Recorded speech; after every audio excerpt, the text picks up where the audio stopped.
Hello नमस्ते सबैलाई welcome to our tutor Rajan सरको युट्युब च्यानलमा इट्स यो ट्युटर राजन सर। आज चाहिँ क्लास 12 को एनिमे फिजिक्स सिरिजको वेभ मोसनको पार्ट 3 लिएर आएको छौँ, जसमा चाहिँ हामी सुपर पोजिसन प्रिन्सिपल अफ वेभ्सको बारेमा डिस्कस गर्छौँ। सुपर पोजिसन प्रिन्सिपल के हो हैन, र यसले गर्दाखेरि के प्रोड्युस हुन सक्छ, कस्तो कस्तो फिगर्सहरू प्रोड्युस हुन सक्छ, अथवा वेभमा अथवा पार्टिकलको भाइब्रेसनमा के असरहरू पर्न सक्छ, त्यो कुराहरूको बारेमा डिस्कस गर्छौँ। र यसमा हामीले मेन फोकस चाहिँ गर्नेछौँ स्टेसनरी वेभमा, स्ट्यान्डिङ वेभ अथवा स्टेसनरी वेभ जसलाई भन्छ, जसमा इनर्जी प्रोपागेसन अगाडि हुँदैन। पार्ट 1 मा हामीले टाइप्सहरूमा पढेको थियौँ। एउटा बााउन्डेड रिजनको भित्र मात्रै भाइब्रेसन हुन्छ, त्यस्तो खालको वेभको बारेमा म्याथमेटिकल ट्रिटमेन्ट र त्यसको क्यारेक्टरिस्टिक्सहरूको बारेमा कुरा गर्नेछौँ है त स्पेसली। ओके, देन सुपरपोज भनेको के हो त? सुपरपोज अथवा सुपर इम्पोज भनेर यहाँनिर जुन भनेको छ, यसबाट के बुझौँ भने एउटा कुनै अब्जेक्टको माथि अर्को कुनै अब्जेक्टलाई राखियो, त्यसलाई सुपरपोज गरेको अथवा सुपर इम्पोज गरेको भनिन्छ। एउटा अब्जेक्टको माथि अर्को अब्जेक्ट राख्यो। तर यहाँनिर अब्जेक्टको कुरा छैन, के कुरो छ? वेभको कुरा छ। सो मिडियममा वेभ हिँड्दाखेरि एउटा मात्रै वेभ त हिँड्दैन, ओके। मिडियममा मानौ यसलाई हामीले फिगर वेभलाई अलिकति भिजुअलाइज गर्ने हाम्रो तरिका के छ भने जहिले पनि ट्रान्सभर्स वेभको डायग्राम बनाइहाल्छौँ कि त्यसलाई भिजुअलाइज गर्नु पर्यो भने, किनकि लङ्जिट्युडनल वेभ बनाउँदाखेरि अझै क्लियर त्यति हुँदैन। यसबाट हामी क्लियरेन्स हुन्छौँ इजिली। सो कुनै एउटा वेभ अथवा डिस्टर्बेन्स एउटा डाइरेक्सनमा गइरहेछ, त्यही डाइरेक्सनमा अर्को डिस्टर्बेन्स पनि जान सक्छ, ओके न। यो दुईटामा फ्रिक्वेन्सीको डिफ्रेन्स हुन सक्छ, फ्रिक्वेन्सी सेम पनि हुन सक्छ। दुईटा मात्रै होइन, धेरै हुन सक्छन् त्यस्ता वेभहरू एउटै मिडियमबाट गइरहेको, एउटै मिडियमबाट पास भइरहेको। मानौँ अहिलेको लागि दुईटा वेभ ए र वेभ बी। वेभ ए र वेभ बी एक अर्कामा आएर कुनै एउटा पार्टिकल अथवा मेनी पार्टिकल इनरले त्यो पार्टिकल यो इनर्जी प्रोपागेट भइरहेछ, यो पार्टिकल मानौँ एक्स वाई जेड यस्तो धेरै पार्टिकलहरू छन्।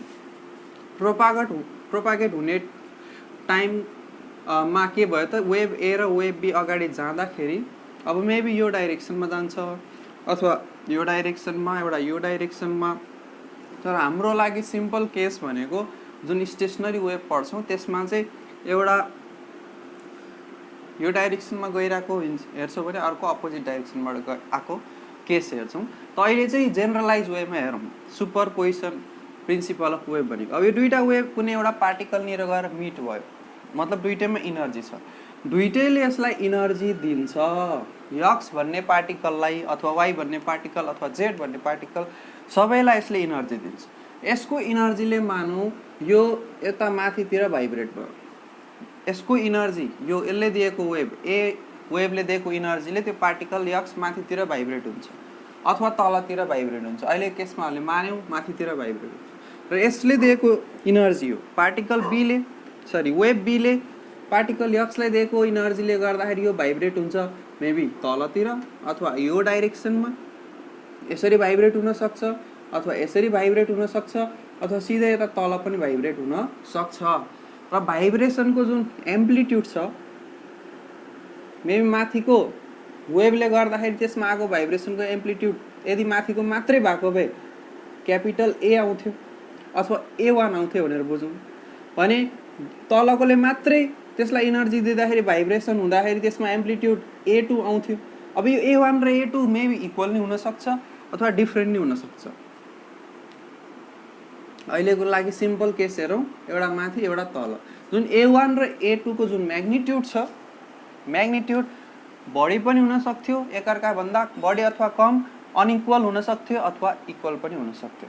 सो अब यहाँनिर डाइरेक्सन भन्ने फ्याक्टरले यहाँनिर असर पार्छ। डाइरेक्सन भन्नाले एउटाले डिस्प्लेसमेन्ट माथि गर्यो अनि अर्कोले डिस्प्लेसमेन्ट तल गर्यो भनेपछि एउटालाई पोजिटिभ डिस्प्लेसमेन्ट, माथिलाई हामीले पोजिटिभ डिस्प्लेसमेन्ट लियो भने तललाई के लिन्छौँ त? Negative displacement.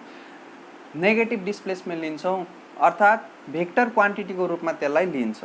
सो पहिलो डिस्प्लेसमेन्टलाई हामीले y1 भेक्टरले डिनोट गर्यौं, दोस्रो डिस्प्लेसमेन्टलाई y2 भेक्टरले डिनोट गर्यौं।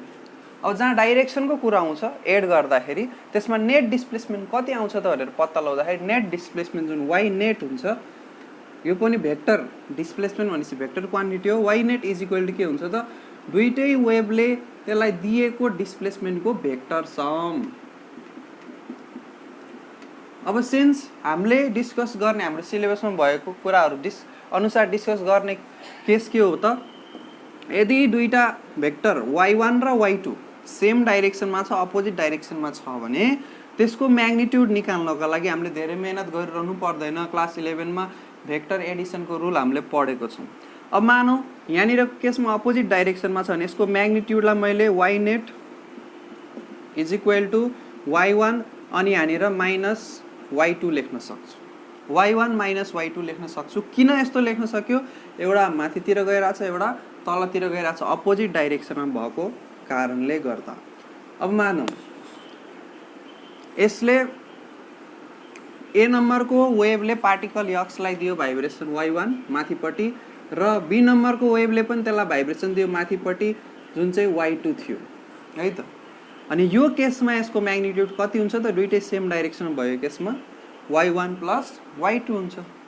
अब कुनै कुनै केस यस्तो पनि आउला जसमा चाहिँ y1 माथितिर गइरहेछ भने y2 अलिकति एंगल बनाएर गइरहेछ यसरी एंगल बनाएर गइरहेछ। अनि यो केसमा एंगल कति बनाछ त थीटा बनाछ कोसँग त y1 सँग।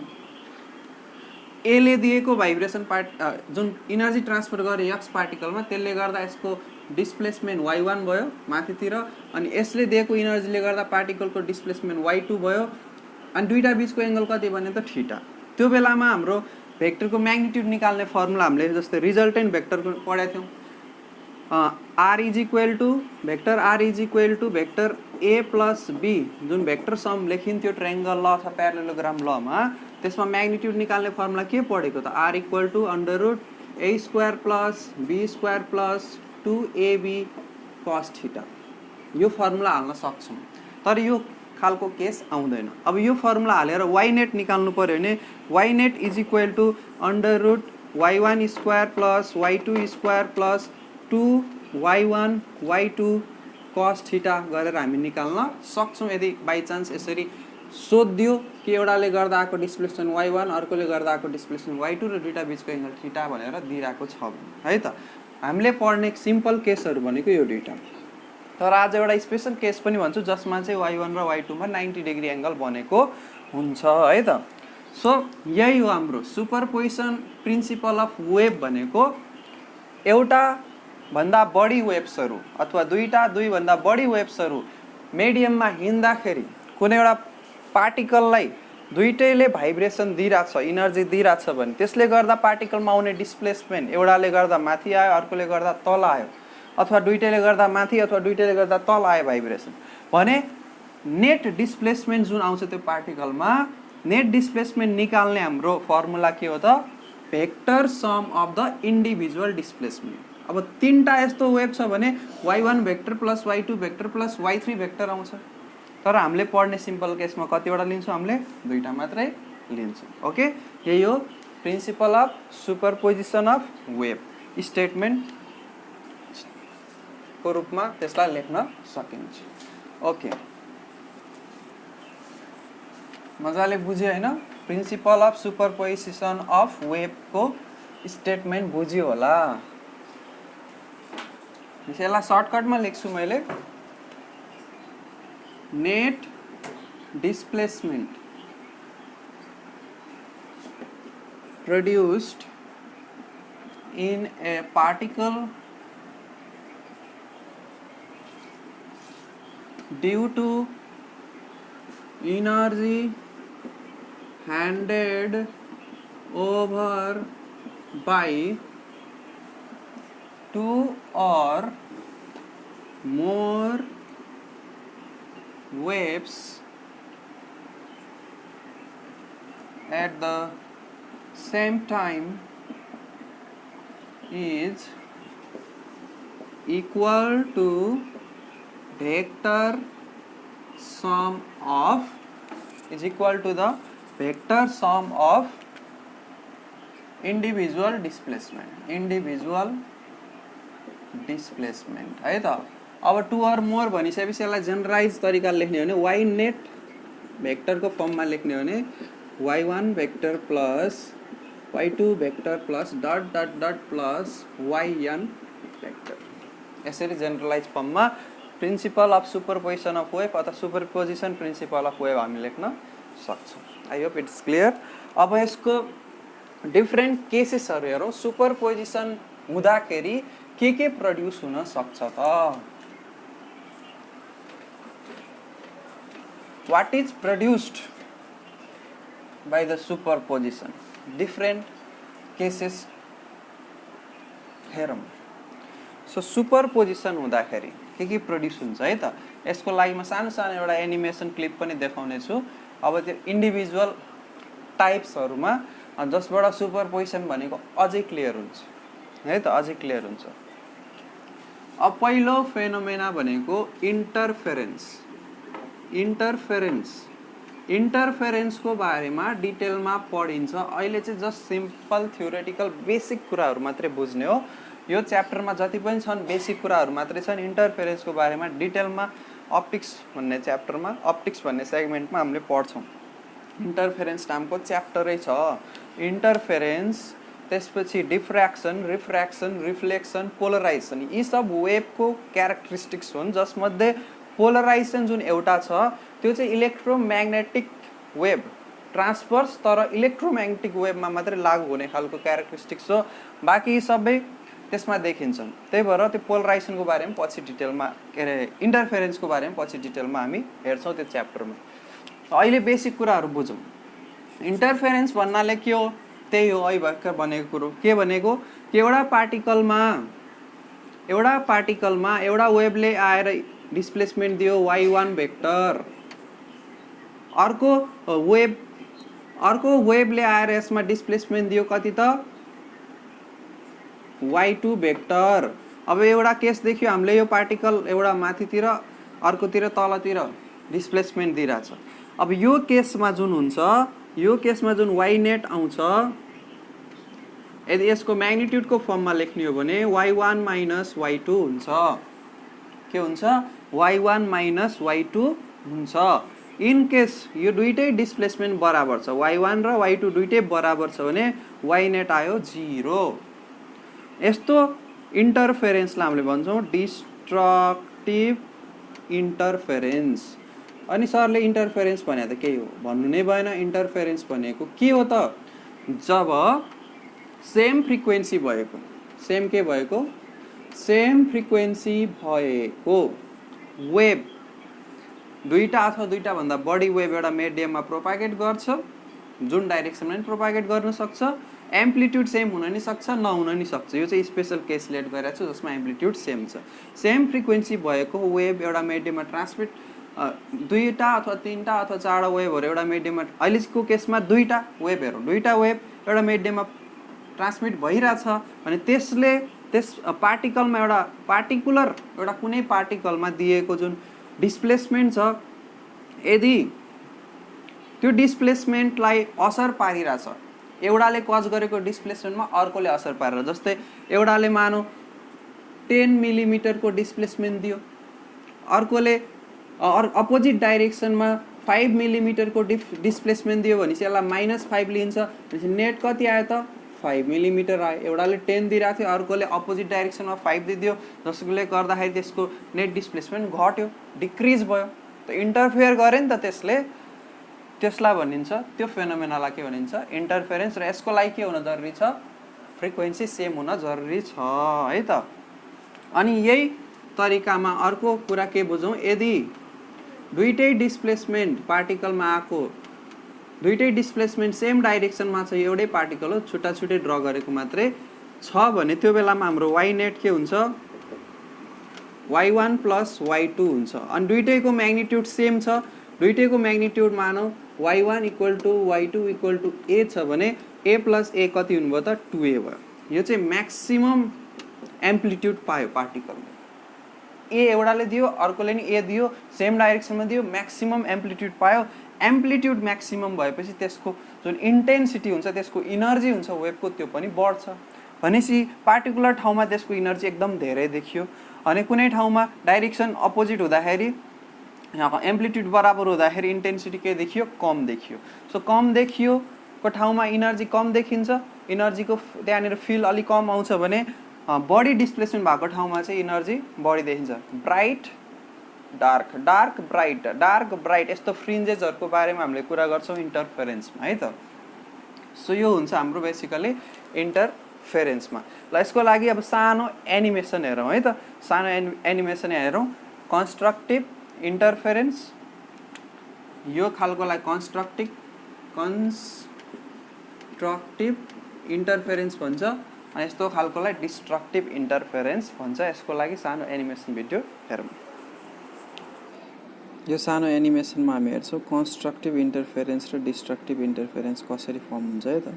सो यहाँ फर्स्ट कन्स्ट्रक्टिभ इन्टरफेरेन्समा देख्दैछौँ वेभको पल्स चाहिँ अपोजिट डाइरेक्सनबाट आइरहेछ, फेरि ब्याक आफ्नै डाइरेक्सनमा गइरहेछ, तर दुइटैको जुन भाइब्रेसन छ अपवर्ड डाइरेक्सनमा गइरहेछ। जब एक ठाउँ मिड भइरहेछ त्यो नेट जुन डिस्प्लेसमेन्ट छ त्यो पिकमा गइरहेछ, एउटाको 1 मा छ अर्कोको 0.5 मा छ। जब दुइटै कम्बाइन भइरहेछ हामीले देख्न सक्छौँ 0 मा वाइ एक्सिसको 0 मा त्यो 1.5 मा पुगिरहेछ। कन्स्ट्रक्टिभ इन्टरफेरेन्स यसरी हुन्छ।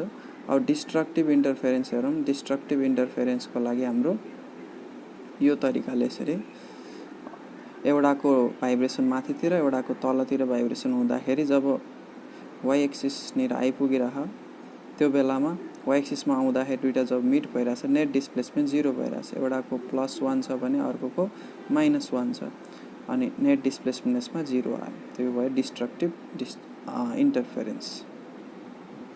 ल हेरौँ है त यो सानो एनिमेसनबाट इन्टरफेरेन्स कसरी हुन्छ। सो एउटा यहाँनिर साउन्डको सोर्स छ दुईवटा। एउटा सोर्सलाई अन गरेँ मैले जसमा पार्टिकल भाइब्रेसन र वेभ भाइब्रेसन वेभ प्रोपागेसन पनि देखिरहेको छ। अर्को सोर्सबाट चाहिँ तलको सोर्सबाट चाहिँ साउन्ड इनर्जी निस्किरहेको छैन। अब मैले त्यसलाई पनि अन गरिदिइसकेपछि यो पार्टिकल भाइब्रेसनमा कस्तो चेन्जेस आउँछ त। अहिले यहाँ हेर्छौँ एकदम रेगुलर कम्प्रेसन रेयरफ्याक्सन फर्म भइरहेछ भने यो पनि अन गरिदिँदाखेरि यो कुनै पनि पार्टिकुलर रिजनमा पार्टिकलको भाइब्रेसन डिस्टर्ब भएको देखिरहेछौँ। त्यो दुइटै सोर्सबाट प्रड्युस भएको वेभ इनर्जीले गर्दा पार्टिकलमा इनर्जीलाई पार्टिकलको एउटा डिस्प्लेसमेन्टलाई कसरी असर पार्छ भनेर हामीले क्लियरली यसबाट देख्न सक्छौँ। ओके, अब एनिमेसन हेरिसकेपछि फेरि पनि हामी कन्टिन्यू गरौँ अरू टाइप्सहरू। अरू टाइप अफ फर्मेसनहरू के हुन्छ त। सुपरपोजिसन अफ वेभले गर्दा एउटा इन्टरफेरेन्स प्याटर्न फर्म भयो जसमा चाहिँ high energy region, high amplitude, अर्को low amplitude, high amplitude, low amplitude, यस्तो रिजनहरू फर्म हुन्छ। त्यसको लागि जुन वेभहरू छन् दुईवटा वेभहरू छ भने त्यसको फ्रिक्वेन्सी इक्वल लिन्छ, एम्प्लिट्युड चाहिँ नियरली इक्वल भयो हुन्छ। अब मानौँ फ्रिक्वेन्सीमा स्लाइटली डिफ्रेन्स आयो, फ्रिक्वेन्सीमा दुईवटा वेभको स्लाइटली डिफ्रेन्स आयो र दुईटै वेभ सेम डाइरेक्सनमा प्रोपागेट भइरहेछ। सो सेम डाइरेक्सनमा प्रोपागेट भएको वेभमा स्लाइटली डिफ्रेन्स फ्रिक्वेन्सी आयो भने त्यहाँ चाहिँ बिट फर्मेसन हुन्छ। के फर्मेसन हुन्छ? बिट फर्मेसन हुन्छ। जस्तै अब हामीले मुखबाट बिट बक्सिङ गर्छौँ, मादलबाट बिट निकाल्छौँ, हो त्यो सबै केसेसहरू जुन साउन्डमा हामीले यो अर्को छुट्टै च्याप्टरमा पढ्नेछौँ फेरि पनि डिटेलमा। त्यस्तो फेनोमेना जहाँनिर बिट प्रोडक्सन हुन्छ, साउन्डको एउटा प्रोडक्सन हुन्छ, बिट टाइपको साउन्ड प्रोडक्सन हुन्छ, रिपिटिभ साउन्ड प्रोडक्सन हुन्छ, त्यसलाई त्यो फर्मेसन हुनको लागि स्लाइटली डिफ्रेन्ट फ्रिक्वेन्सी हुन जरुरी छ सुपरपोज हुने दुईटा वेभहरूमा है त। त्यसको लागि पनि एउटा सानो क्लिप देखाउँछु मैले तपाईहरुलाई। त्योभन्दा पहिला अर्को पनि हेरौँ, लिसाजुज कर्भ भनेर। यो चाहिँ एउटा स्पेशल टाइपको प्याटर्न फर्म हुन्छ यदि दुईटा परपेन्डिकुलर वेभ्सहरू लाइक एउटा चाहिँ x equal to sine theta 1 जुन चाहिँ हाम्रो यक्स डाइरेक्सनमा भइरहेछ भाइब्रेसन, जसको भाइब्रेसन केमा भइरहेछ? यक्स डाइरेक्सनमा भइरहेछ। पार्टिकलको भाइब्रेसन यक्स डाइरेक्सनमा भइरहेछ। Y equal to sine a sine omega t भनेर लिँदाखेरि के हुन्थ्यो? भाइब्रेसन वाइ डाइरेक्सनमा हुन्थ्यो, माथि र तल गरेर पार्टिकलको। अनि x equal to sine theta 1 भने थीटा 1 भने पार्टिकलको फेज हो, यतापट्टि थीटा 2 भने अर्को पार्टिकलको फेज हो। सो त्यसको vibration x equal to sine theta 1 भनेपछि यक्स डाइरेक्सनमा भाइब्रेसन हुने, अर्को चाहिँ y equal to sine theta 2 भनेपछि यसको वाइ डाइरेक्सनमा भाइब्रेसन हुने। सो एउटै पार्टिकललाई एउटै पार्टिकललाई दुईटा वेभले भाइब्रेसन गराउन कोसिस गरिरहेछ, एउटालाई एक्स डाइरेक्सनमा भाइब्रेट गराउन खोजिरहेछ, एउटाले वाइ डाइरेक्सनमा भाइब्रेट गर्न खोजिरहेछ भने यो केसमा कस्तो प्याटर्न फर्म हुन्छ त? त्यो कर्भ, एउटा कर्भ फर्म हुन्छ, त्यो कर्भलाई हामीले भन्छौँ लिसाजुज कर्भ है त। अनि स्ट्यान्डिङ वेभ र स्टेसनरी वेभ एउटै कुरो हो। स्ट्यान्डिङ मतलब रुकेको जस्तो इनर्जी प्रोपागेट नगर्ने। स्टेसनरी वेभ प्रोडक्सन हुनको लागि चाहिँ हाम्रो कन्डिसन के छ त? Same frequency same wavelength. जब फ्रिक्वेन्सी र वेभलेन्थ सेम हुन्छ भेलोसिटी पनि सेम नै हुने भयो, किनकि वेभ भेलोसिटी भनेको फ्रिक्वेन्सी इन्टु वेभलेन्थ गरेर निकालिन्छ। अनि एम्प्लिट्युड पनि सेम भएको टु वेभ्सहरू, अहिलेलाई हामीले टु वेभ्सलाई लिन्छौँ। टु वेभ्सहरू जब अपोजिट डाइरेक्सनबाट आउँछन् भने त्यस्तो केसलाई हामीले भन्छौँ, त्यस्तो केसमा फर्म भएको जुन रिजल्टेन्ट हुन्छ वेभ हुन्छ त्यसलाई भन्छौँ स्ट्यान्डिङ वेभ अथवा स्टेसनरी वेभ। यसको बारेमा त अझै डिटेलमा धेरै कुरा गर्नु छ, यसको इक्वेसनहरूको बारेमा। सो पहिला बिट र लिसाजुज कर्भको सानो क्लिप हेरौँ है त। Let's see. यो क्लिपमा चाहिँ हामी हेर्छौँ बिटको फर्मेसन, मतलब बिटमा जुन वेभ हुन्छ फाइनल वेभ त्यसको स्ट्रक्चर कस्तो देखिन्छ त। त्यहाँनिर एउटा रातो वेभ, अर्को हरियो वेभ देखाइएको छ जसको फ्रिक्वेन्सीमा स्लाइट डिफ्रेन्स छ हैन, अनि दुईटै एउटै डाइरेक्सनमा प्रोपागेट भइरहेछन् भने त्यो केसमा जुन यो ब्लू वेभ फर्मेसन भइरहेछ यसले चाहिँ हाम्रो रिजल्टेन्ट वेभ देखाइरहेछ, जुन चाहिँ हाम्रो जसले गर्दा बिट प्रोडक्सन हुन्छ। मतलब कुनै ठाउँमा एम्प्लिट्युड एकदम हाइएस्ट छ, कुनैमा अलिकति कम छ, कुनैमा एकदम हाइएस्ट छ, कुनैमा कम छ, कुनैमा हाई छ। सो एम्प्लिट्युड फरक भएपछि इन्टेन्सिटी पनि फरक हुन जान्छ, जसले गर्दा बिट जेनरेसन हुन्छ यसमा। अब लिसाजुज कर्भको फर्मेसनको लागि यो हेरौँ, यो भाइब्रेसन एउटा पार्टिकल वाइ देख्दैछौँ जुन चाहिँ भर्टिकल डाइरेक्सनमा भाइब्रेट भइरहेछ। भर्टिकल भाइब्रेसनलाई y equal to sine 2t भनेर फङ्सनको रूपमा डिनोट गरियो।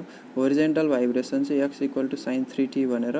यसरी दुईटा वेभ इक्वेसन अथवा पार्टिकलको एसएचएमको इक्वेसन लेखिएको छ। दुईटा पार्टिकल यसरी, अब त्यो एक्चुअलमा एक्स र वाइ भनेको पार्टिकल नबुझेर त्यसलाई के बुझ्यो भने त्यो एउटा वेभ हो, जसले गर्दाखेरि पार्टिकल चाहिँ पीमा त्यसले डिस्प्लेसमेन्ट दिन कोसिस गरिरह, जसले गर्दाखेरि वाइ डाइरेक्सन र एक्स डाइरेक्सन दुईटैमा भाइब्रेट हुन कोसिस गर्दाखेरि त्यसको परपेन्डिकुलर डाइरेक्सनमा भाइब्रेट हुन कोसिस गर्दाखेरि कस्तो खालको एउटा प्याटर्न फर्म गरिरहेछ त पार्टिकल पीले, त्यो हामीले देख्न सक्छौँ यहाँनिर। यसलाई भन्छ, यो कर्भलाई भन्छ लिसाजुज कर्भ है त।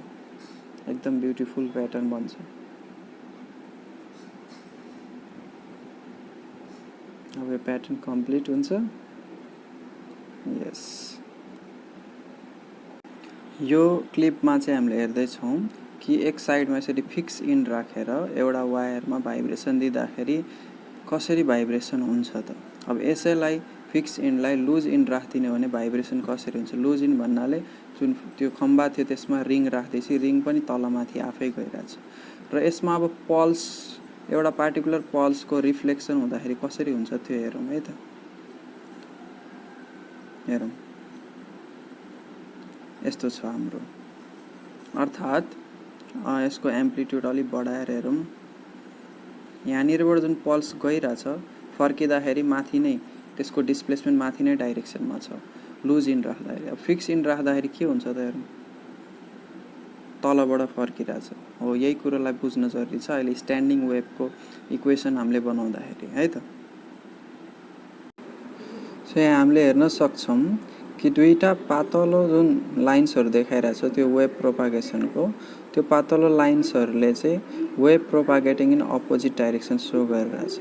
अनि जुन रेड ब्लक लाइन छ, बोल्ड लाइन, त्यसले चाहिँ हाम्रो रिजल्टेन्ट, अनि यिनीहरूको equation y1 equal to s sine kx minus omega t, अर्कोलाई kx प्लस ओमेगा टी को फर्ममा दिइराकै छ।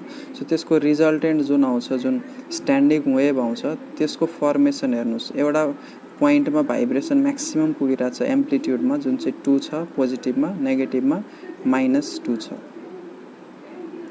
त्यसलाई त्यो म्याक्सिमम डिस्प्लेसमेन्ट भएको जुन पार्टिकल छ, त्यो पार्टिकल पास हुने जुन पोइन्ट छ त्यसलाई हामीले एन्टिनोड भन्यौँ। अनि जुन यन लेखिरहेको छ त्यहाँनिरको पार्टिकल चाहिँ तलमाथि गइरहेकै छैन, नेट डिस्प्लेसमेन्ट त्यसमा 0 छ। त्यो हाम्रो एन्टिनोडको पोजिसन भयो है त। सो यसलाई हामीले म्याथमेटिकली अगाडि हेर्छौँ कसरी यसको इक्वेसन पत्ता लगाउने र कति डिस्टेन्समा एन्टिनोड फर्म हुन्छ, कति डिस्टेन्समा नोड फर्म हुन्छ, डिफ्रेन्ट टाइप अफ वेभ्सहरूको लागि है त। सो डिटेलको लागि अगाडि हेरौँ, इक्वेसन डेराइभ पनि गर्नेछौँ हामीले स्ट्यान्डिङ वेभको लागि। ओके, आफ्टर द्याट एनिमेसन सानो एउटा क्लिप हेरिसकेपछि अब हामी कन्टिन्यू गर्छौँ स्टेसनरी अथवा स्ट्यान्डिङ वेभको बारेमा। के हो त यो? त स्ट्यान्डिङ अथवा स्टेसनरी वेभ हुनको लागि के हुनु पर्यो त? मिडियमबाट सेम वेभलेन्थ लेम्डा, फ्रिक्वेन्सी र एम्प्लिट्युड, वेभलेन्थ र फ्रिक्वेन्सी सेम भएपछि दुईटै वेभको प्रोपागेटिङ स्पिड पनि सेम हुने हो, एम्प्लिट्युड पनि सेम हुनु पर्यो। प्रोपागेटिङ इन अपोजिट डाइरेक्सन, जब एकअर्काको अपोजिट डाइरेक्सनमा प्रोपागेट गरिरहेछ र सुपरपोज गर्छ, एउटा माथि अर्को वेभ आउँछ भने त्यो बेलामा फर्म हुने वेभलाई हामीले के भन्छौँ त? स्ट्यान्डिङ वेभ हुन्छ।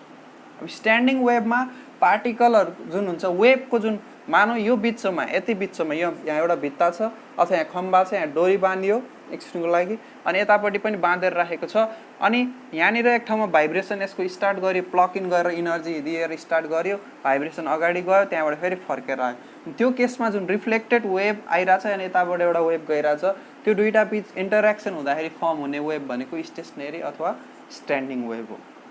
सो त्यो फर्म हुनको लागि हाम्रो लागि कन्डिसन के छ? वेभलेन्थ, फ्रिक्वेन्सी र एम्प्लिट्युड के हुनुपर्छ त? सेम हुनुपर्छ। वेभलेन्थ र फ्रिक्वेन्सी सेम भनेपछि इक्वल वेभ भनिन्छ त्यसलाई, एम्प्लिट्युड पनि सेम भएपछि इक्वल, दुईवटा equal wave but propagating in the opposite direction भएपछि स्ट्यान्डिङ वेभ हुन्छ, जुन चाहिँ इनर्जी त्यसले ट्रान्सफर गरेको हुँदैन। त यसको टाइप्सहरू के हुनसक्छ? एउटा ट्रान्सभर्स नेचरको हुनसक्छ, अर्को लङ्गिट्युडनल नेचरको हुनसक्छ। ट्रान्सभर्स नेचरको हाम्रो स्टेसनरी वेभ जुन छ स्ट्रिङ्समा फर्म हुन्छ, जसमा फ्री इन्ड राखेर भाइब्रेसन गरायो अथवा फिक्स इन्ड राखेर सोनोमिटरमा फर्म हुनसक्छ। लङ्गिट्युडनल वेभ हाम्रो अर्गेन पाइपहरूमा फर्म हुनसक्छ अथवा रेजोनेन्स ट्युबमा फर्म हुनसक्छ। सो यो अर्गेन पाइप र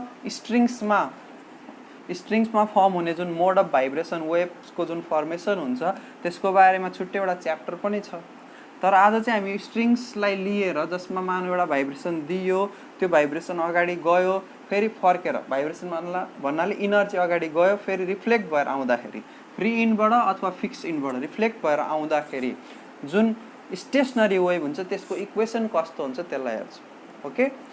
ओके, अब त्यो सानो क्लिप पछि हामीले त्यसमा केही देख्यौँ। फ्री इन्ड हुँदाखेरि स्ट्रिङमा भाइब्रेसन जुन हुन्छ, यी वेभको प्रोपागेसन हुन्छ।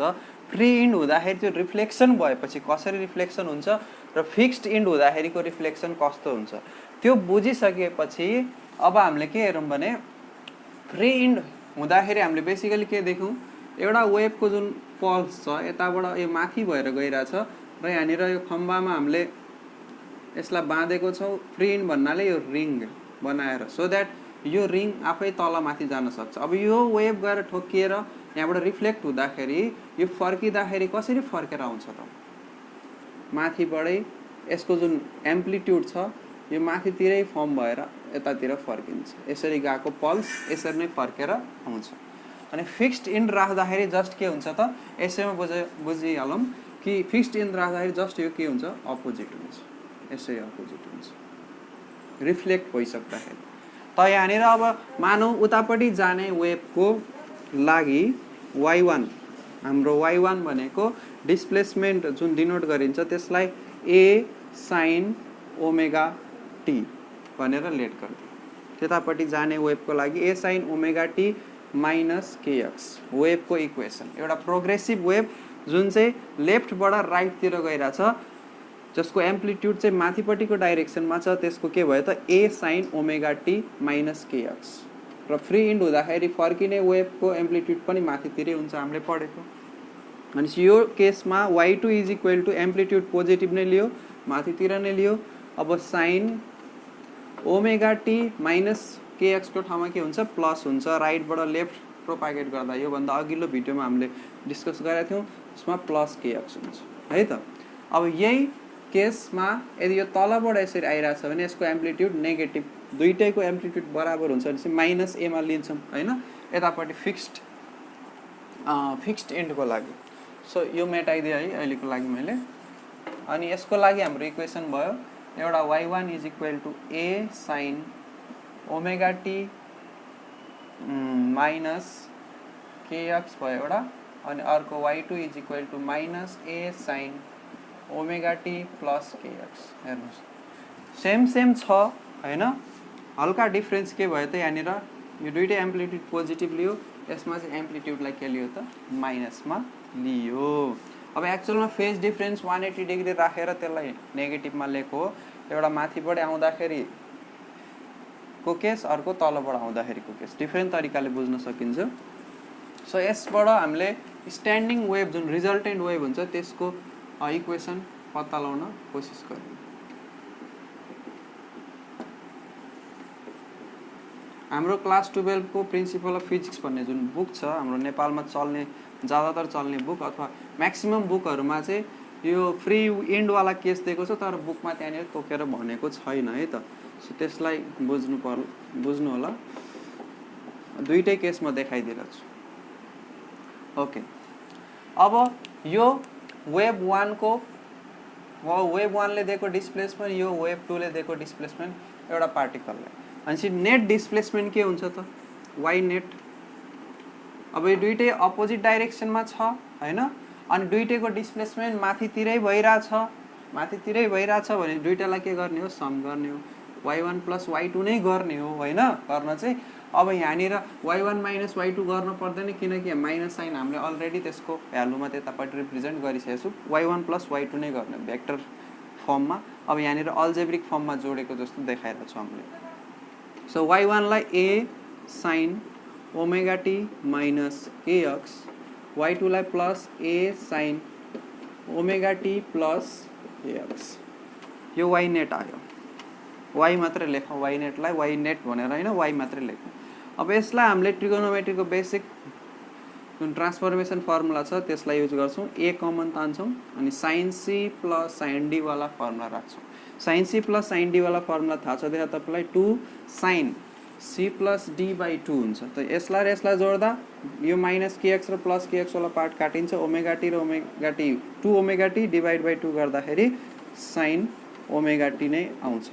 अनि cos मा चाहिँ के गरिन्छ, c minus t divide by 2। So यसबाट यो माइनस गर्दाखेरि के आउँछ हाम्रो, यो ओमेगा टी वाला पार्ट काटिन्छ, माइनस 2 kx बाई 2 हुन्छ, अथवा cos माइनस kx आउँछ। अब cos भित्र नेगेटिभ साइन छ भने एंगलमा त्यो बाहिर आउँदा प्लसमै भएर निस्किन्छ, यो माइनसले असर पार्दैन। सो हाम्रो यहाँनिर नेट के आयो त 2a cos kx, के भनेको वेभ नम्बर, x भनेको त्यो पार्टिकलको डिस्टेन्स हो from the main position.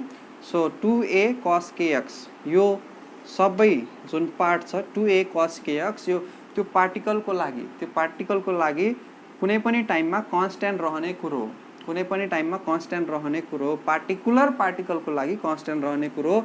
Change हुने कुरो भनेको यो ओमेगा टी अथवा साइन ओमेगा टी भन्ने पार्ट चाहिँ चेन्ज हुने हो। अब यो पुरै 2a cos kx जुन छ यसलाई हामीले एम्प्लिट्युड मान्दियौं, capital A sin omega t. So y net हाम्रो निस्क्यो यसरी, y equal to capital A sin omega t, जहाँनिर क्यापिटल A भनेको 2a cos kx को बराबर छ। सो यो जुन इक्वेसन आयो यो चाहिँ हाम्रो स्ट्यान्डिङ वेभ को इक्वेसन हो। यदि त्यो स्ट्रिङ को एन्डलाई फ्री राखेर त्यसमा भाइब्रेट गर्यो, रिफ्लेक्टेड दुईटै वेभहरु एउटा माथिबाट यताबाट गइराछ, अर्को माथिबाट त्यताबाट आइराछ भने सुपर इम्पोज हुँदाखेरि फर्म बन्यो। अब यस्तै केस यहाँबाट हेरौँ, यो दुईटामा डिफरेन्स के आउँछ त। अब यो इक्वेसन लेखिसक्यौं, गर्ने तरिका यही सब हो, मात्र यहाँ प्लस को ठाउँमा के आइदिन्छ, यहाँनिर प्लस को ठाउँमा, यहाँ स्टार्टिङमा त प्लसै लेख्छौं किनकि y2 लाई हामीले minus a sin omega t plus kx assign गरिसकेको छौं। सो यहाँ नेगेटिभ साइन आउँछ, 2a भन्ने पोर्सन त आउँछ नै पक्कै पनि। यसको y नेट अर्थात y इज इक्वल टु, यसमा a कमन तानियो भने के हुन्छ त, यसमा sin omega t plus kx अनि माइनस sin ओमेगा, पहिला माइनस kx छ अनि त्यसपछि minus sin omega t plus kx। अब यसलाई पनि फर्मुला राखियो भने sin c minus sin d को फर्मुलामा पहिला cos आउँछ। सो अर्थात् यहाँनिर आयो 2 cos, यो दुईटा जोड्दाखेरि kx वाला पार्ट काट्यो त यसमा cos ओमेगा t आउँछ इन्टु sin माइनस kx आउँछ। माइनस गर्दाखेरि साइनमा चाहिँ माइनस kx आउँछ भन्नाले साइनमा यदि एंगलमा भित्र नेगेटिभ साइन छ भने त्यो बाहिर निस्किन्छ, थाहा छँदैछ तपाईहरुलाई।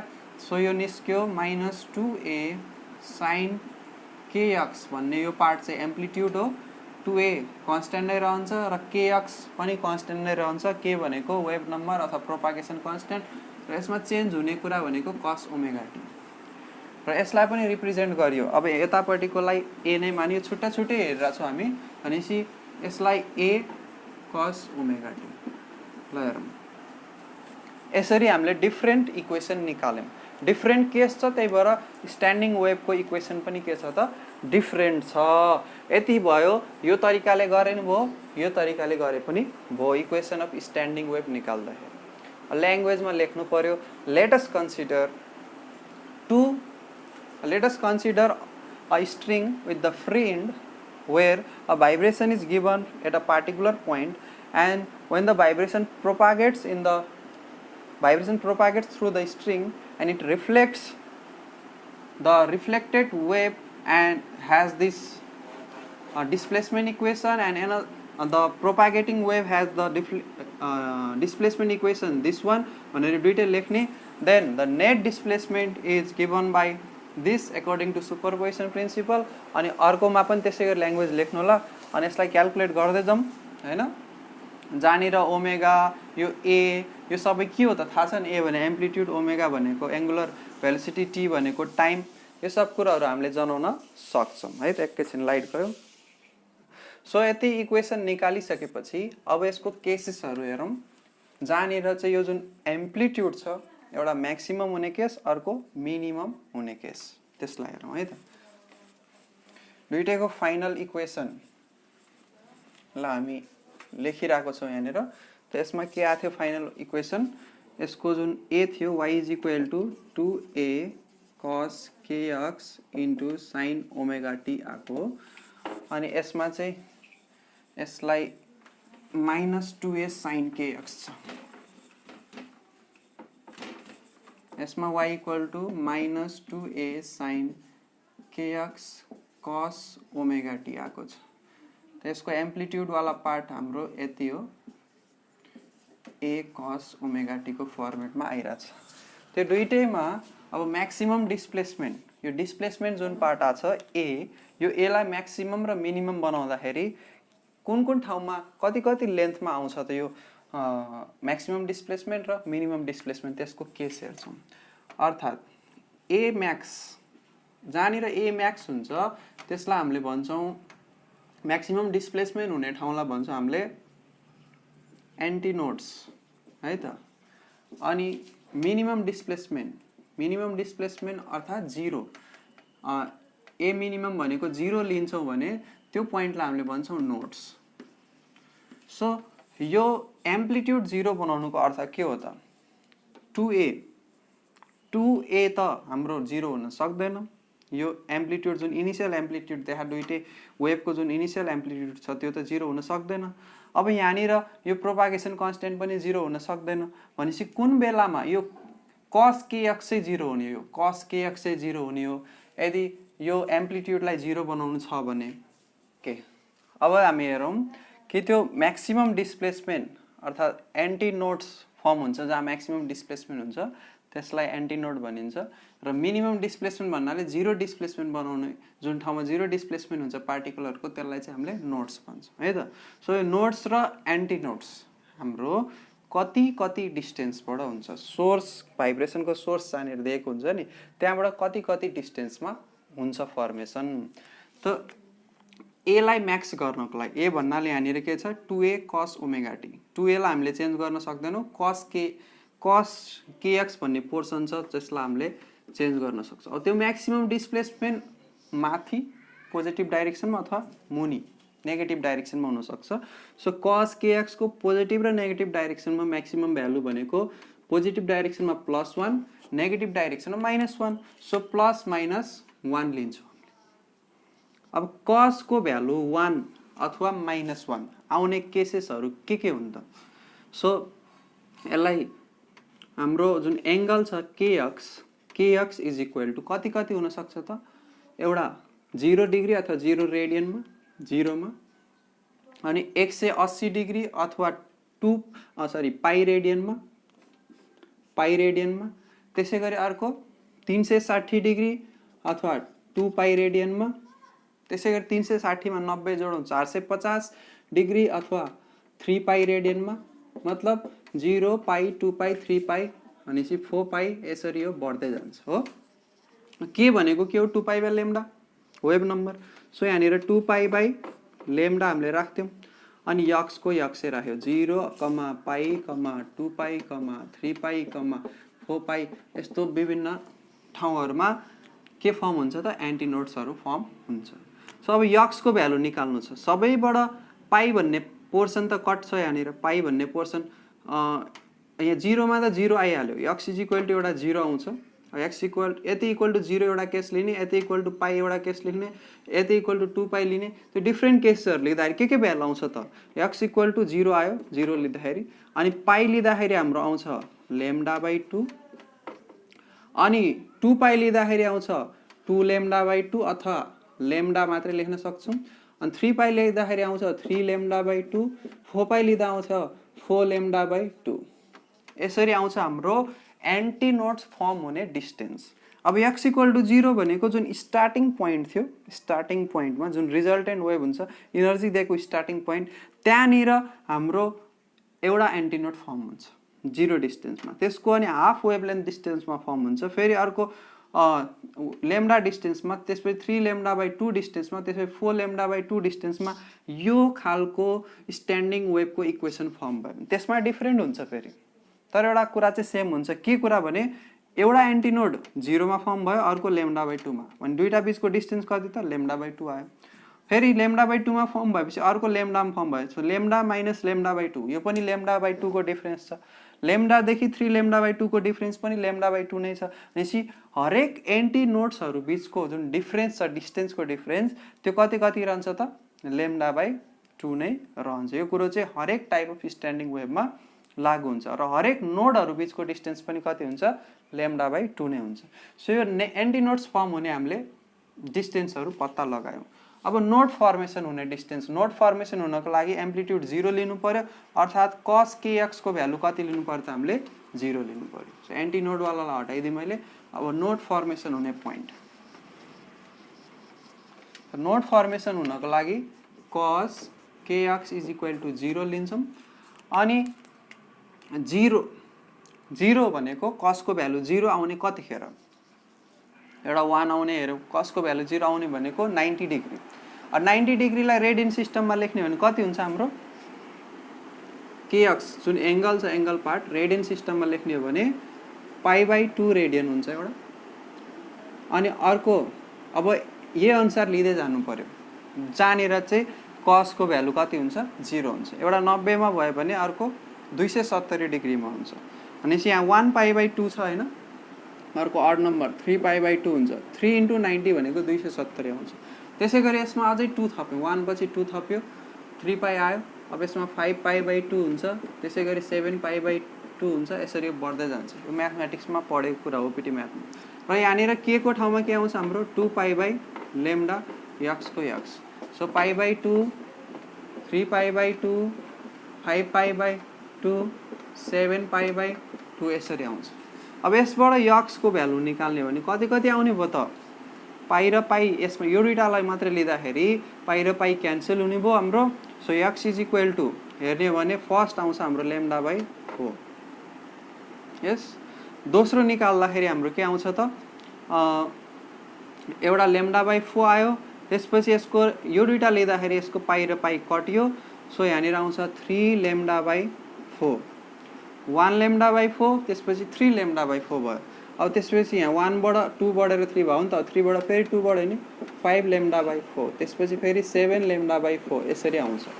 र दुईटा एन्टिनोड फर्म हुने पोइन्ट बीचको डिस्टेन्स कति छ? 3 लेम्डा बाइ 4 र 1 लेम्डा बाइ 4 बीचको डिस्टेन्स कति छ? लेम्डा बाइ 2 नै छ दुईटा एन्टिनोड बीचको डिस्टेन्स। सरी दुईटा नोड, यहाँनिर एन्टी नोड होइन, यो अहिले नोडवाला केस हेर्दैछौँ। दुईटा नोड फर्म हुने पोइन्ट बिचको डिस्टेन्स कति छ त λ/2 नै छ। अर्थात् दुईटा एन्टी नोड अथवा दुईटा नोडहरू बिचको डिस्टेन्स कति हुन्छ त हाम्रो λ/2 नै हुन्छ। सो यो एउटा कन्डिसन भयो। त्यसको लागि नोड र एन्टी नोड कति कति डिस्टेन्समा हुन्छ त्यो पनि हेरौँ। यदि फिक्स्ड इन राखिएको छ स्ट्रेस्ड स्ट्रिङमा भने ओके। सो एन्टी नोडको लागि के हुनु पर्यो त, अहिकै केस यसमा हाम्रो एन्टी नोडको लागि यहाँनिर यो -2a त -2a नै बस्छ, यसमा केही चेन्ज आउँदैन। जुन साइन kx छ त्यसको भ्यालु चाहिँ म्याक्सिमम हुनु पर्यो। साइनको भ्यालु पोजिटिभमा म्याक्सिमम +1, नेगेटिभमा म्याक्सिमम -1, सो +-1। त साइनको भ्यालु +-1 कतिखेर हुन्छ, कतिखेर हुन्छ भनौँ 90 डिग्रीमा अथवा π/2 मा। सो kx = डिफ्रेन्ट पोसिबिलिटिजहरू, एउटा π/2 अनि -1 पनि छ भनेपछि -1 कहाँनिर हुन्छ त 270 अर्थात् 3π/2। त्यसै गरी अब आउँछ 5π/2 माइनस प्लस सबै केस लिने हो कम्बाइन गरेर 7π/2। हेर यो केस भनेको अघि नोट्स फर्मेसनको केस आयो क्या, रिभर्स भइरहेछ। अनि त्यसैलाई अब यसैलाई त्यही अनुसार सोल्भ गर्ने। अनि यहाँनिर साइन kx = 0 नोट्सको लागि लिने हो भने kx = आउँछ हाम्रो साइन थीटा 0 हुने भनेको 0 डिग्रीमा अथवा 0 रेडियनमा। सो 0 एउटा आउँछ, अर्को आउँछ पाई, अर्को आउँछ 2π, अर्को आउँछ 3π, अर्को आउँछ 4π। अघिको एन्टी नोडवाला केस यहाँनिर आयो र अघिको नोडवाला केस यो एन्टी नोडमा ए नोड एन्टी नोडमा चाहिँ अहिलेको नोडवाला केस आयो, अनि अहिलेको नोडमा चाहिँ अहिलेको एन्टी नोडवाला केस आयो, रिभर्स छ। हेर सो यहाँबाट x को भ्यालु हामी निकाल्न सक्छौँ। सो एन्टी नोड चाहिँ हाम्रो स्टार्टिङ पोइन्ट भन्दा कति टाढा अथवा नोड स्टार्टिङ पोइन्ट भन्दा कति टाढा फर्म हुन्छ यो चाहिँ वेभ अनुसार फरक पर्न सक्छ। तर दुईटा पार्टिकुलर एन्टी नोड, दुईटा कन्जिक्युटिभ एन्टी नोड र दुईटा कन्जिक्युटिभ नोड्सहरू बिचको डिस्टेन्स चाहिँ कति रहन्छ λ/2 नै रहन्छ है त। यो कुरो हामीले बुझ्न जरुरी छ। ओके, आजको पार्टमा हामीले कुरा गर्यौं सुपरपोजिसन र स्ट्यान्डिङ वेव्सको म्याथमेटिकल डिस्क्रिप्सनको बारेमा। अब स्ट्यान्डिङ वेभको क्यारेक्टरिस्टिक्स हेरौँ। आजको फाइनल पोइन्ट यसैमा रहनेछ, क्यारेक्टरिस्टिक्स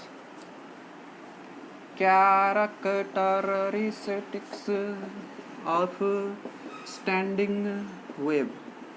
स्ट्यान्डिङ वेभको क्यारेक्टरिस्टिक्स प्रोपर्टिजहरू के हुन् त? यसलाई के लेखौँ भने यो चाहिँ हुन्छ कन्फाइन्ड बिट्विन बाउन्डरिज। यो वेभ चाहिँ कन्फाइन्ड हुन्छ बिट्विन बाउन्डरिज। यो भनेको के हो भने यहाँनिर र यहाँनिर स्प्रिङलाई यसरी बाँधिएको छ, यहाँनिर यसको कुनै ठाउँमा प्लग गरियो, प्लकिङ गरेपछि यसको जुन भाइब्रेसन हुन्छ यो दुईटा पोइन्ट भन्दा अगाडि अथवा पछाडि जान सक्दैन, यसैमा यो कन्फाइन्ड रहन्छ। जस्तै गिटारको तार हुन्छ, त्यसलाई भाइब्रेट गराएपछि यतातिर एकतिर फिक्स गरेको पोइन्ट र अर्कोतिर फिक्स गरेको पोइन्टमा के हुन्छ कन्फाइन्ड हुन्छ। यो भन्नु खोजेको no energy transfer occur. Energy transfer हुँदैन, पार्टिकल भाइब्रेसन हुन्छ तर इनर्जी ट्रान्सफर हुँदैन। एक ठाउँबाट अर्को ठाउँमा इनर्जी ट्रान्सफर हुँदैन। त्यो भयो। अनि त्यसपछि अब नोड्स भनेको के हो? Particle that always has zero displacement.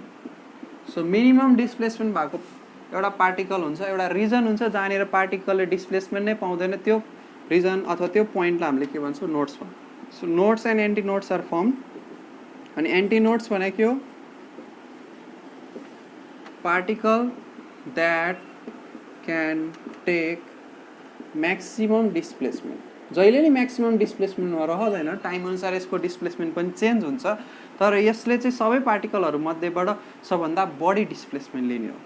जस्तै मानौ यो रिजल्टेन्ट वेभ हो, स्ट्यान्डिङ वेभ, यो रिजल्टेन्ट हो र यसमा यहाँनिरको जुन यो बिचको पार्टिकल छ यसले सबभन्दा बढी डिस्प्लेसमेन्ट लिइरहेछ भने यहाँनिरको जुन पोइन्ट छ यो पोइन्टलाई हामीले भन्छौँ एन्टी नोड र यो पार्टिकल यो रेस्टमा छ, पर्मानेन्टली रेस्टमा छ भने यो पोइन्टलाई हामीले भन्यौँ नोड र यहाँनिर पनि नोड छ। त्यस्तै गरी एन्टी नोड फर्मेसन यता पनि भइरहेछ, त्यसपछि यहाँनिर पनि नोड छ। सो यो एउटा सेगमेन्ट भयो, यो एउटा सेगमेन्टमा भएको हरेक पार्टिकलको म्याक्सिमम डिस्प्लेसमेन्ट छ, तर सबैभन्दा बढी डिस्प्लेसमेन्ट कुन पार्टिकलको छ? एन्टी नोडनिर भएको पार्टिकलको म्याक्सिमम। सबैमा यो यहाँनिर भएको पार्टिकलले नै आफ्नो म्याक्सिमम डिस्प्लेसमेन्ट लिइरहेछ, यहाँनिर भएकोले नै आफ्नो म्याक्सिमम डिस्प्लेसमेन्ट लिइरहेछ, तर सबैभन्दा बढी म्याक्सिमम डिस्प्लेसमेन्ट लिन सक्ने भनेको एन्टी नोडनिर भएको पार्टिकलले हो।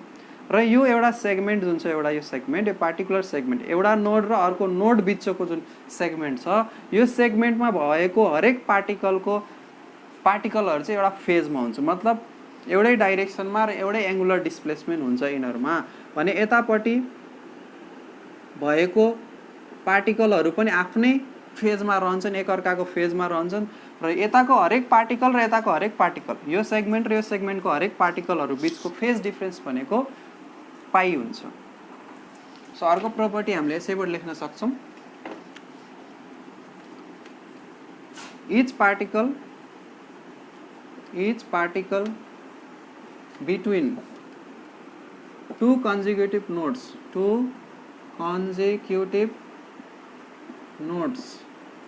are in phase, यो एउटा। अर्को लेखौँ, सो अब त्यो each particle between two consecutive nodes जुन छ त्यसलाई हामीले एउटा सेगमेन्ट मान्दियो भनेपछि अब दोस्रो segment particles in consecutive segment have phase difference कति त? Phase difference of pi radian, 180 डिग्रीको फेज डिफरेन्स हुन्छ। एउटा माथितिर भाइब्रेट भइरहेछ अनि अर्को तलतिर भाइब्रेट भइरहेछ, तिनीहरू बिचको जुन एङ्गुलर डिस्प्लेसमेन्टको डिफरेन्स हुन्छ त्यो कति आउँछ? पाई रेडियन आउँछ है त। ओके, यी सब पोइन्टहरू छन् हाम्रो होइन। अब यसमा नोड्सहरू बिचको हामीले डिस्टेन्सहरू, नोड र नोड टु नोड डिस्टेन्स, यसलाई पनि एउटा पोइन्टको रूपमा लिन सक्छौँ, λ/2 हुन्छ। Antinode to antinode, consecutive antinode बिचको डिस्टेन्स λ/2 हुन्छ, यसलाई पनि एउटा प्रोपर्टीको रूपमा लिन सक्छौँ। एउटा नोड टु अर्को एन्टी नोड अथवा एउटा एन्टी नोड टु अर्को नोड कन्जिक्युटिभ, यिनीहरू पनि नियर बाई, यिनीहरू बिचको डिस्टेन्स कति हुन्छ? λ/4, यसलाई पनि एउटा प्रोपर्टीको रूपमा हामीले लिन सक्छौँ है त। ओके, यिनीहरू पनि छुट्टै एउटा प्रोपर्टीको रूपमा लेख्न सक्छौँ। त्यसपछि अझै प्रोपर्टीहरू केही छन्, त्यसलाई हेरौँ।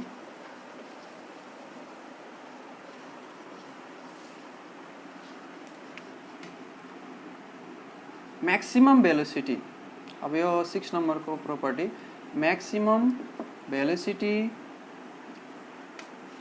Is gained by particle at node when it passes through mean position, MP भने सर्टकटमा लेखेँ mean position। हरेक पार्टिकलले हेर्नुहोस्, अघि मैले सेगमेन्ट यसरी जुन बनाएको थिएँ, हरेक पार्टिकलले भाइब्रेट गरिरहेछ आफ्नो म्याक्सिमम एम्प्लिट्युडमा, यहाँको पार्टिकलले नि भाइब्रेट गरिरहेछ यसरी आफ्नो म्याक्सिमम एम्प्लिट्युडमा, र यसको पनि आफ्नै एउटा म्याक्सिमम भेलोसिटी हुन्छ, यहाँको पार्टिकलको नि एउटा म्याक्सिमम भेलोसिटी हुन्छ, यहाँको पार्टिकलको नि म्याक्सिमम भेलोसिटी हुन्छ। तर सबै पार्टिकलहरूमध्ये सबभन्दा बढी म्याक्सिमम भेलोसिटी कसले गेन गर्न सक्छ? Anti nodes, particle at anti nodes when it passes through mean position, जब त्यो मिन पोजिसनमा आउँछ, जति नजिक आउँछ र यसको थ्रुबाट जब जान्छ त्यसमा के आउँछ त? म्याक्सिमम भेलोसिटी आउँछ। अनि अर्को property, velocity of particle at node जुन हुन्छ त्यो कति हुन्छ? जहिले पनि 0 हुन्छ, किनकि त्यो मुभै गरिरहेको छैन। अनि अझै केही पोइन्ट्सहरू छन्, प्रेसर, डेन्सिटी, यिनीहरूको कुराहरू। 7 8 नम्बर प्रेसर भेरिएसन है त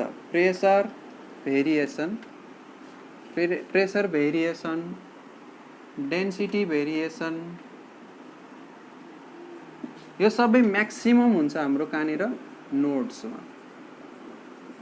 अनि त्यसपछि मिनिमम हुन्छ कहाँनिर एन्टी नोड्समा ए नोड्स भने एन्टी नोड्समा हुन्छ नि यस्तो विभिन्न प्रोपर्टीहरू छन् जुन चाहिँ हाम्रो क्यारेक्टरिस्टिक्स अफ स्ट्यान्डिङ वेभमा हामीले लेख्न सक्छौँ ओके सो यति कुरा हामीले यसमा गऱ्यौँ अब नेक्स्ट भिडियोमा चाहिँ केही थ्योरेटिकल कन्सेप्टहरू हेर्छौँ अनि त्यसपछि सर्ट एन्सर क्वेसनहरू इम्पोर्टेन्ट सर्ट एन्सर क्वेसनहरूलाई डिस्कस गर्नेछौँ अनि त्यसपछि न्युमेरिकल स्टार्ट हुन्छ thank you very much have a nice day by by